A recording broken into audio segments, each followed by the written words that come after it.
A seguir, Hora da Notícia.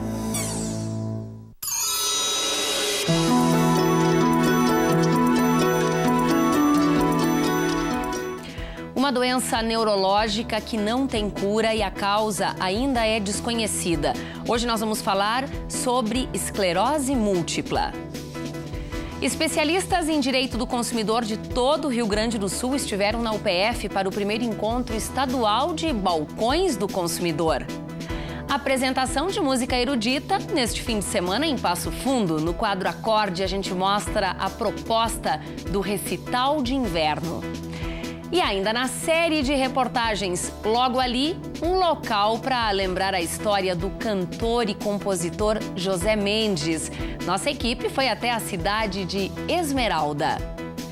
Hoje é sexta, 1º de setembro, é hora da notícia.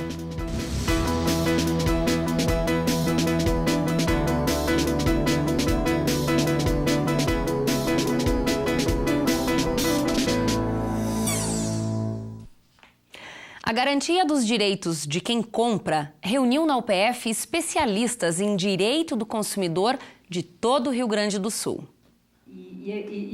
O PROCON e os balcões do consumidor são os responsáveis por mediar os conflitos entre os consumidores e os fornecedores de produtos e serviços. E com a proposta de trocar experiências, aconteceu aqui na UPF o primeiro encontro estadual de balcões do consumidor. Nós estamos debatendo, principalmente a estrutura, a uniformização de atendimento com esses balcões, né?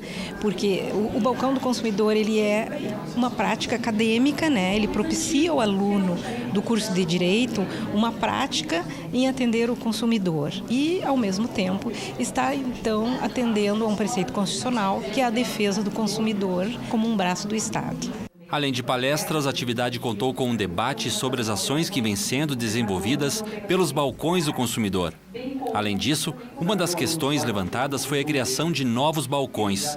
Hoje, nos 497 municípios do estado, apenas 84 possuem balcões. Eu confesso para vocês que eu cheguei no PROCON, como eu disse, fazem 4 meses, consegui já fazer acho que 5 municípios, não consegui tantos assim, mas em 5 municípios e voltei frustrada, porque não consigo realmente avançar. Os balcões, eles não são PROCON. O PROCON, ele tem um papel a mais, ele tem um papel de processo administrativo, de fiscalização, de aplicar multas. E nós estamos firmando aqui um convênio com o PROCON RS para que a gente possa mandar as demandas dos balcões da Universidade de Passo Fundo para o PROCON estadual, que aí vai dar seguimento, vai fazer o processo administrativo, a fiscalização e a aplicação de multa quando for necessário. Esse é um avanço a mais nesse sistema que foi criado pela Faculdade de Direito da Universidade de Passo Fundo. Novamente, a UPF é destaque no Guia do Estudante da Editora Abril. Nesse ano, a instituição tem 56 cursos estrelados, sendo que o curso de História alcançou nota máxima com conceito 5 e outros 13 cursos tiveram conceito 4. O ranking constará na publicação de Profissões Vestibular 2018. A UPF fechou uma parceria com a CE para melhorar a demanda de energia elétrica, diminuir as perdas e aumentar a potência energética. O Luciano é engenheiro elétrico, formado pela UPF e recentemente terminou o mestrado em engenharia mecânica. E foi na pós-graduação que ele, funcionário da CE, teve a ideia de criar um produto: seccionadores de energia. A ideia do Luciano é evitar problemas de mau contato na energia, para assim garantir a estabilidade do fornecimento e diminuir a falta de energia ao consumidor. Foi o problema de mau contato em chave seccionador, que era dado o comando elétrico para fechamento e o operador tinha que ir com bastão de manobra auxiliar no fechamento para não gerar um mau contato que venha dar um ponto quente e danificar os contatos do seccionador, que pode causar uma interrupção no fornecimento de energia para a comunidade. Sem contar o risco do operador indo com o bastão lá para fazer isso. Com certeza, é um risco grande, porque as tensões que Você trabalha em subestações da transmissão, elas começam com 69 mil volts, 138, 230 mil na CE. As outras concessionárias do país chegam até 1000 volts. O nome do projeto do Luciano é Dispositivo para auxiliar o fechamento de chave seccionadora. Este é um produto que, depois de concluído e testado, vai auxiliar e muito na distribuição de energia de alta voltagem. Por ser um equipamento muito grande, tu não ter a possibilidade de fechar ele bem como deve ser, gerando um mau contato e proporcionando assim, uma possível falha, né, que pode demorar meses ou anos para ocorrer, mas infelizmente ele vem a ocorrer. E é isso que tu quer evitar? E é isso que eu quero evitar.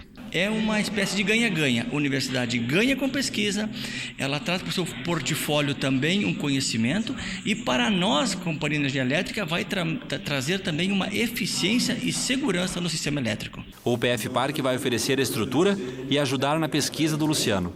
A patente já está garantida e o recurso também. Agora a próxima etapa é iniciar efetivamente a construção de protótipos, levar para campo, testar, avaliar a resistência e ver como é que se comporta, né? Quantos vocês querem fazer assim? Nosso projeto inicial são 10 protótipos, que eles vão ser testados inicialmente aqui no parque, depois eles vão para algumas subestações para serem testados e a nossa expectativa é, no final do projeto, enviar para fora do país para ter uma homologação internacional. A equipe da CE aproveitou o encontro para conhecer as estruturas do UPF Park, principalmente o módulo 3, onde serão construídos os dispositivos. Uma doença neurológica grave, crônica, em que os pacientes geralmente são jovens, em especial mulheres entre 20 e 40 anos. De acordo com a Associação Brasileira de Esclerose Múltipla, são mais de 35 mil pessoas com a doença no país. E nós estamos em uma semana onde foi celebrado o Dia Nacional de Conscientização da Esclerose Múltipla. Para a gente entender um pouco mais sobre o tratamento e como é conviver com essa doença, nós convidamos a professora Marília Matos, hoje professora aposentada, foi por muitos anos professora aqui na UPF. Ela é uma liderança nesta área aqui em Passo Fundo. Seja muito bem-vinda, professora Marília, ao estúdio aqui da UPF TV. Há quanto tempo a senhora descobriu a doença? Eu tratei 26 anos para labirintite. E como eu estava cansada dos medicamentos da labirintite, a gente procurou novos recursos e eu fui encaminhada para... O neurologista, ele diagnosticou, entre aspas, e me mandou para Porto Alegre, para outro neurologista. Aí também ficou, entre aspas, dependendo da ressonância magnética. O diagnóstico oficial veio mesmo em 2000, 2001? 2001. E acusou a esclerose múltipla. Como funciona, professora Marília, o tratamento e como é a rotina? A senhora há 17 anos, 16, 17 Sim. anos, vem sendo tratada agora corretamente como uma pessoa que tem esclerose múltipla. Sim. Como funciona a sua rotina? A minha rotina ela não teve grandes alterações. Eu continuo fazendo as mesmas coisas, eu viajo, eu passeio, tenho uma vida social e tal. Acontece que tem momentos que a gente tem a famosa fadiga. E essa fadiga é a causadora de muitos problemas para o portador de esclerose múltipla. Principalmente, é uma doença que ela ataca as pessoas jovens que estão em plena força de trabalho. Então, você tem um funcionário, um empregado portador de esclerose múltipla. É uma doença que não é contagiosa, mas tem momentos que ele está prostrado, cansado. Na verdade, cansado de não fazer nada. Aí tem que parar e descansar. A medicação, ela é feita semanalmente, na maioria dos casos, e por meio de uma injeção, que, aliás, tem um custo bastante elevado. No meu caso, eu faço uma injeção por semana, que também tem efeitos, muitas vezes, desagradáveis. Por exemplo, dor de cabeça, dor no corpo, febre, desconforto estomacal, e outras vezes não acontece nada. Só para salientar aqui, nós estamos falando de uma medicação que custa R$ 2.500, então são cerca de R$ 10.000 por semana. Durante muito tempo a senhora presidiu a associação de quem tem esclerose múltipla em Passo Fundo e também que reuniu os familiares. Hoje a associação não existe mais propriamente, mas a senhora segue sendo esta liderança. Quem tem essa doença em Passo Fundo, ele passa por que tipo de dificuldade hoje?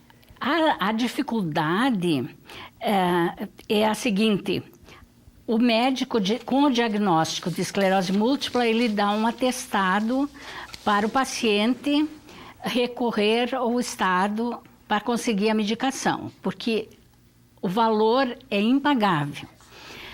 As pessoas, às vezes, elas têm dificuldade para conseguir a papelada. Eu auxilio para andar por caminhos mais fáceis, que facilita, porque para mim, no caso, é fácil conseguir que os canais fluam. Não que eu faça, que eu tenha jeitinho, é tudo dentro do certo. Perfeito. Mas é uma orientação. É uma importante. orientação. Professora, uma pena que o tempo é tão justo, chegou ao final, a senhora, ainda que não esteja presidindo a associação, segue sendo uma referência. Eu só quero fazer uma correção aqui, a gente está falando de uma medicação que é R$ 2.500 por semana, 10 mil por mês, e não 10 mil por semana, como eu falei agora há pouco. Professora, muito obrigada e que a senhora siga sendo esse exemplo de muita persistência a todos nós. Muito obrigada. Obrigada, estou sempre à disposição. Obrigada. Depois do intervalo, a nossa equipe visitou o memorial do cantor e compositor José Mendes, na cidade de Esmeralda. Nós já voltamos.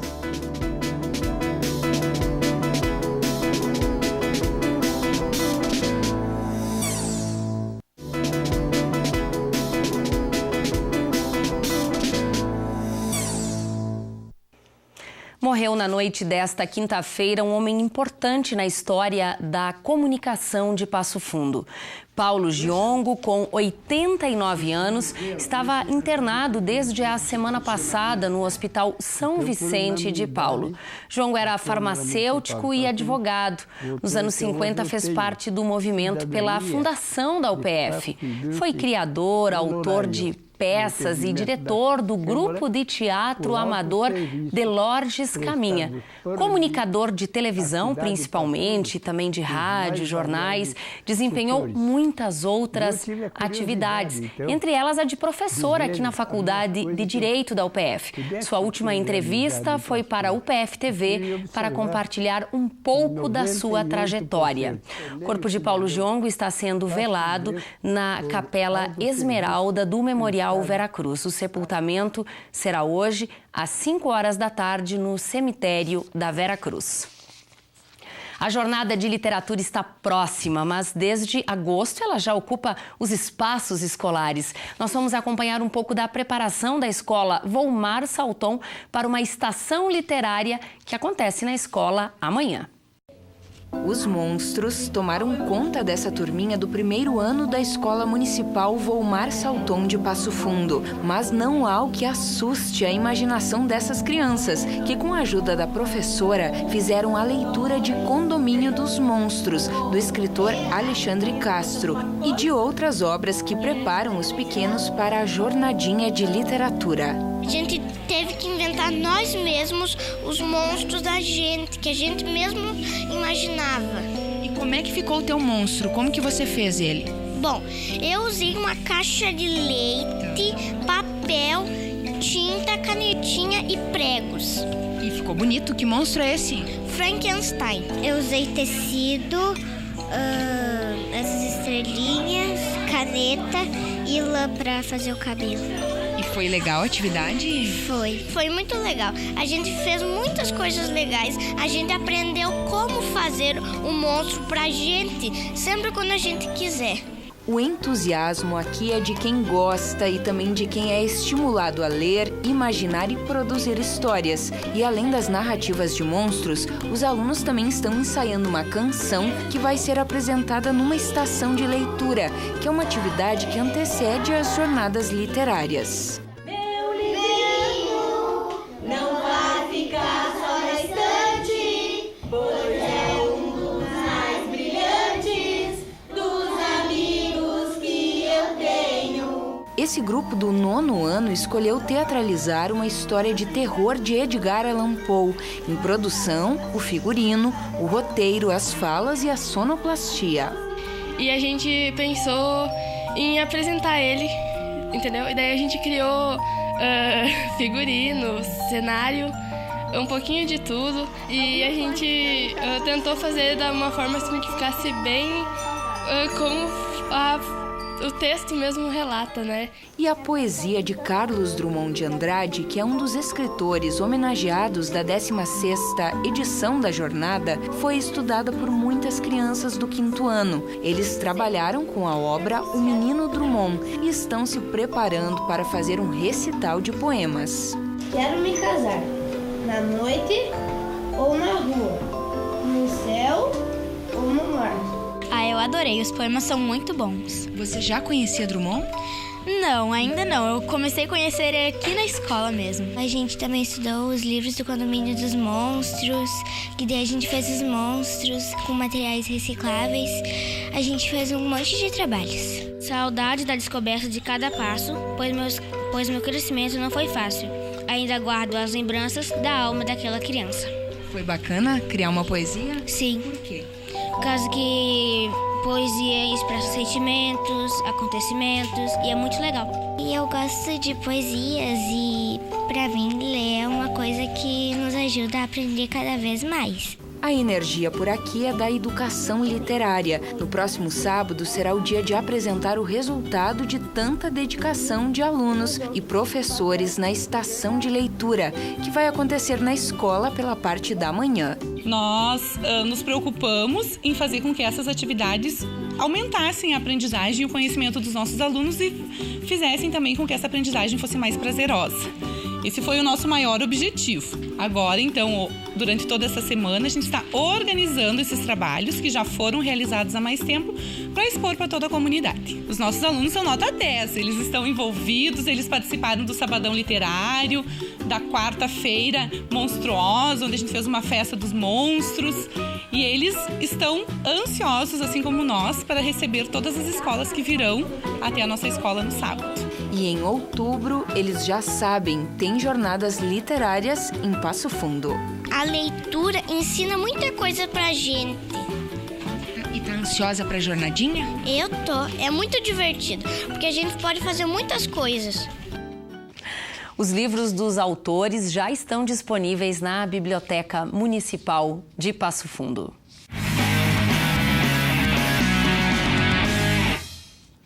E agora a gente fica sabendo da agenda dos atletas apoiados aqui pela UPF. Amanhã, sábado, Thiago Pérez vai participar da competição Mizuno Uphill Marathon. A largada será na cidade de Treviso e a chegada em Bom Jardim da Serra, em Santa Catarina. Já os judocas Enia Pires, Luiz Henrique Matos e Daniel dos Passos da Silva disputam a Copa Internacional Sojipa 150 anos, de 1º a 3 de setembro, na Sojipa, em Porto Alegre. E as equipes do Esporte Clube Vila Nova jogam domingo a segunda fase do campeonato estadual da nova Liga de Futebol Infantil. As partidas acontecem no Centro de Treinamento do Juventude, em Caxias do Sul. A temperatura está subindo e pode chegar perto dos 30 graus. Veja então a previsão para o fim de semana.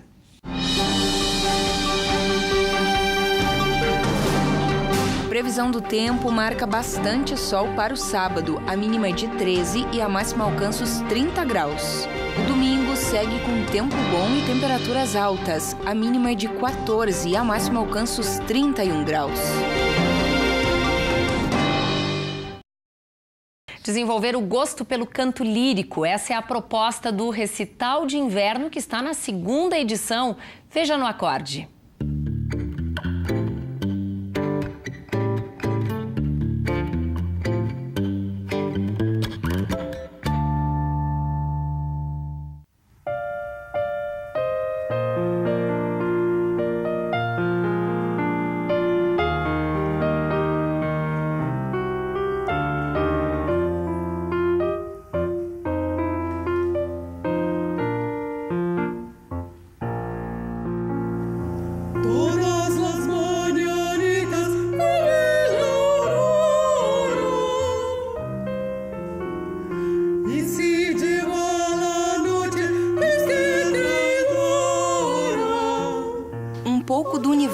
Da ópera e também da música erudita vai ser apresentado neste fim de semana aqui em Passo Fundo, em 2 dias de apresentação de um recital que se chama Recital de Inverno. A gente vai conhecer um pouquinho mais desse trabalho, então, com as responsáveis, a Jussara Gomes, que é a idealizadora, então, do recital, e também a colaboradora, a Micheline Quintela. Sejam muito bem-vindas. Obrigada. Antes da gente falar, então, de Una Voce Poco Fa, desse recital, eu vou apresentar as gurias aqui. Então, a Jussara Gomes, ela é médica intensivista, atualmente dedica-se à interpretação de canções líricas e áreas de óperas. E a Micheline, então, Quintela, é empresária, graduanda em psicologia e colaboradora do projeto.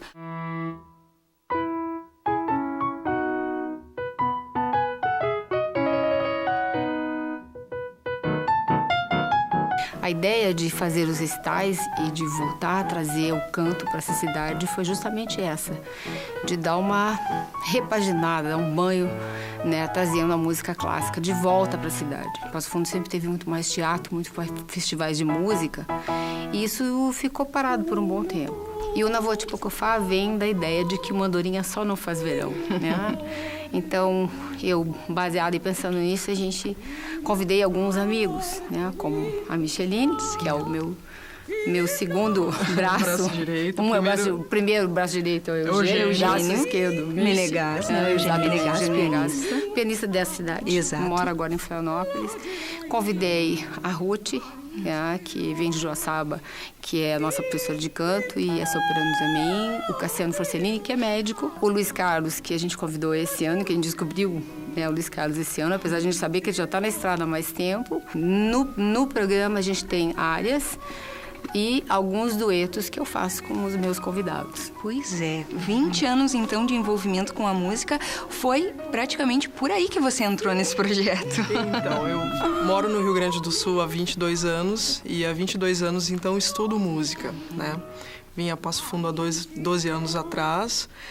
E quando vim pra cá, tava meio parada e de repente a Jussara, Michi, vamos voltar a cantar. E começou então todo um projeto de desenvolvimento de cantarmos em corais. E a Jussara já tinha um projeto de recital só dela. E nós fomos ampliando esse projeto até que chegou então o Una Voce Poco Fa, que então são grandes amigos que se reúnem para dar uma mexida no cenário musical aqui de Passo Fundo.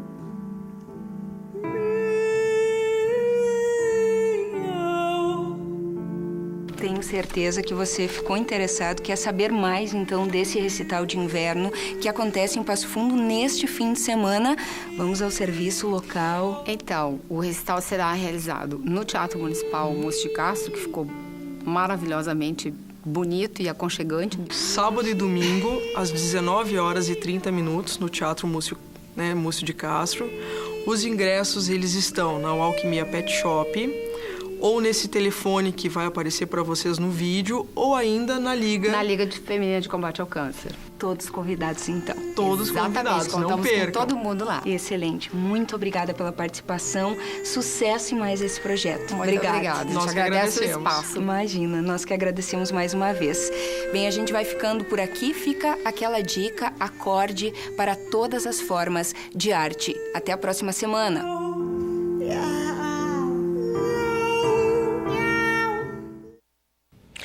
A trajetória é essa aqui, ó. 8 discos, 3 filmes e inúmeros sucessos do rádio.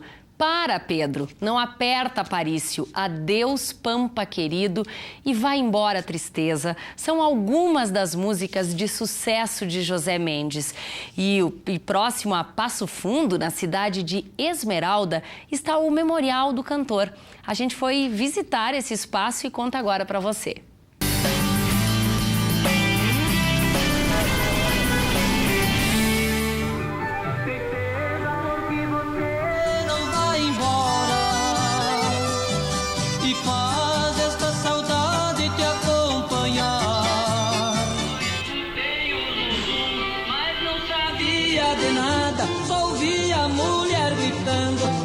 Pedro é uma parada. Para, Pedro, Pedro, para, Pedro, Pedro, para. Para chegar até aqui, no município de Esmeralda, local do Memorial José Mendes, o visitante que vier de Passo Fundo tem um trajeto de 194 quilômetros. E é uma viagem que vale a pena, porque é um mergulho na cultura musical rio-grandense.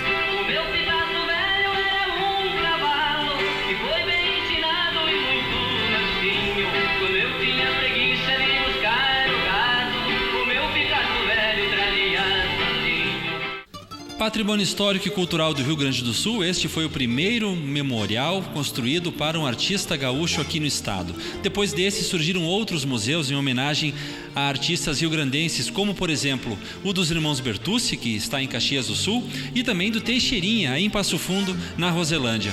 Bom, para você ter uma ideia, aqui no mês de novembro, esse local recebe 5.000 pessoas, que vêm para cá para acompanhar o Esmeralda Canta Zé Mendes.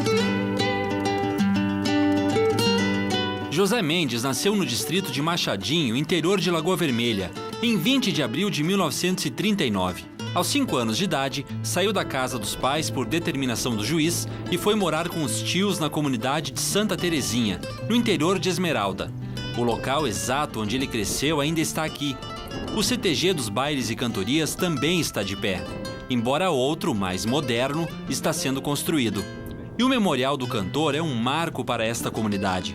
Em formato de violão, o lugar foi inaugurado em 2004 e recebeu os restos mortais do cantor trazido por mulas de Porto Alegre. Uma história que fascinou a Jadil. O pesquisador foi fundo na vida de José Mendes e a pesquisa rendeu livro. Eu vi o José Mendes uma vez na vida, em 1974. Eu tinha 10 anos. Foi a única vez que eu vi ele, eu era com 10 anos ainda, uma criança, e o José Mendes, artista já consagrado, e ele voltava de Porto Alegre visitar os amigos dele aqui em Santa Terezinha, caçar tatu, comer um brodo à noite, essas coisas que ele fazia antes de ser famoso.